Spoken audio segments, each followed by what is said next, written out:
जय श्री राम। आज का रामायण पाठ शुरू करते हैं। दुआ संख्या 307 से।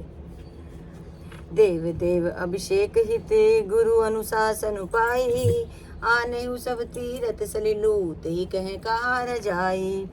हे देव स्वामी, आपके अभिषेक के लिए गुरु जी की आज्ञा पाकर मैं सब तीर्थों का जल लेता आया हूँ। उसके लिए क्या आज्ञा होती है? एक मनोरथ बड़ मन माही, सबे सकोच जाति कहीं नाही। कहु तात प्रभु आय सुपाई, बोले बानी स्नेह सुहाई। मेरे मन में एक और बड़ा मनोरथ है जो भय और संकोच के कारण कहा नहीं जाता। श्री रामचंद्र जी ने कहा, हे भाई कहो। तब प्रभु जी की आज्ञा पाकर भरत जी ने स्नेहपूर्ण सुंदर वाणी बोले।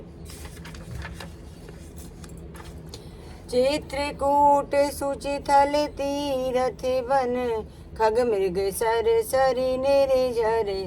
गिरि कन प्रभु पद अंकित, अवनि विशेषी आयस होई न आवा देखी।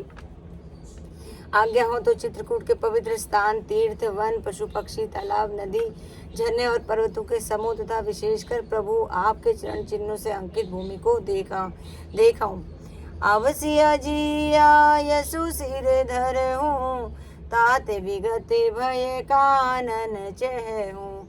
मुनि प्रसाद बनु मंगल दाता, पावन परम सुहावन भ्राता।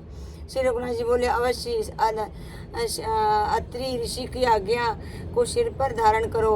उन्हें पूछकर वे जैसा कहें वैसा करो और निर्भय होकर वन में विचरो। हे भाई, अत्रि मुनि के प्रसाद से वन मंगलों का देने वाला परम पवित्र और अत्यंत सुंदर है। जय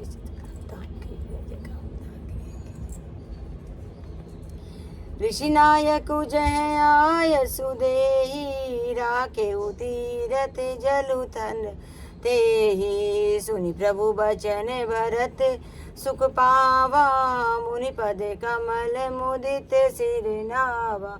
और ऋषियों के प्रमुख अत्रि जी की आज्ञा दे, वहाँ लाया हूँ। तीर्थों का जल स्थापित कर देना। प्रभु के वचन सुनकर भरत ने सुख पाया और आनंदित होकर मुनि अत्रि जी के चरण कमलों में सिर नवाया।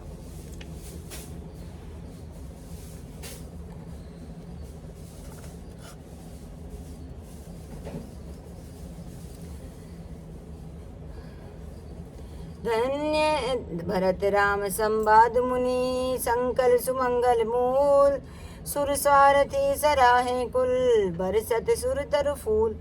समस्त सुंदर मंगलों के मूल भरत जी और श्री रामचंद्र जी का संवाद सुनकर स्वार्थी देवता रघुकुल की सराहना करते हुए कल्प वृक्ष के फूल बरसाने लगे। धन्य भरत जय राम गोसाई, कहते देव हर्षत चरिताई।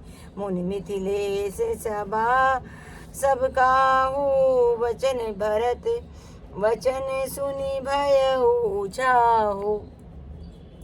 भरत जी धन्य है स्वामी, श्री रामचंद्र जी की जय हो, ऐसा कहते हैं सब देवता बलपूर्वक अत्यधिक हर्षित होने लगे। भरत के वचन सुनकर मुनि वशिष्ठ जी, मिथिलापति जनक जी और सभा में सब किसी को बड़ा उत्साह और आनंद हुआ। भरत राम गुण ग्राम स्नेहु, पुलकी प्रसन्त राउ विदेहु। सेवक स्वामी सुभाव सुहावन, नेमु पेमु अति पावन पावन। भरत जी और श्री रामचंद्र के गुण समूह की तथा प्रेम की विधेयराज जनक जी ने पुलकित होकर प्रशंसा कर रहे हैं। सेवक और स्वामी दोनों का सुंदर स्वभाव है। इसके नियम और प्रेम की पवित्र को भी अत्यंत पवित्र करने वाले हैं। मति अनुसार सराहन लागे, सचिव सभासद सब अनुरागे।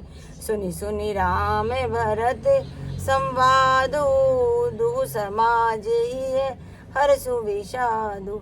मंत्री और सभासद सभी प्रेमग्ध होकर अपनी अपनी बुद्धि के अनुसार सराहना करने लगे। श्री रामचंद्र जी और भरत जी का संवाद सुनकर दोनों समाज के हृदय में हर्ष और विषाद, भरत जी के सेवार्थ को देखकर हर्ष और राम वियोग की संभावना विषाद दोनों ही हुए। राम मातु दुख सुख समझानी, कही गुण राम प्रबोधि रानी। एक कहीं रघु वीर बढ़ाई, एक सराहत भरत भलाई। श्री रामचंद्र जी की माता कौशल्या जी ने दुख और सुख को समान जानकर श्री राम के गुण कहकर दूसरी रानियों को धैर्य बधाया। कोई श्री रामचंद्र जी की बड़ाई बड़प्पन की चर्चा कर रहे हैं तो कोई भरत जी के अच्छेपन की सराहना करते हैं। अत्रि कहे तब भरत सन, सैल समीप सुकूप, राखिय तीरथ तोयत है, पावन अमेय अनूप। जय श्री राम मेरे प्रभु राम, जय श्री राम। जय भरत भैया की जय, श्री रामचंद्र जी की जय। आज की कथा यही सब।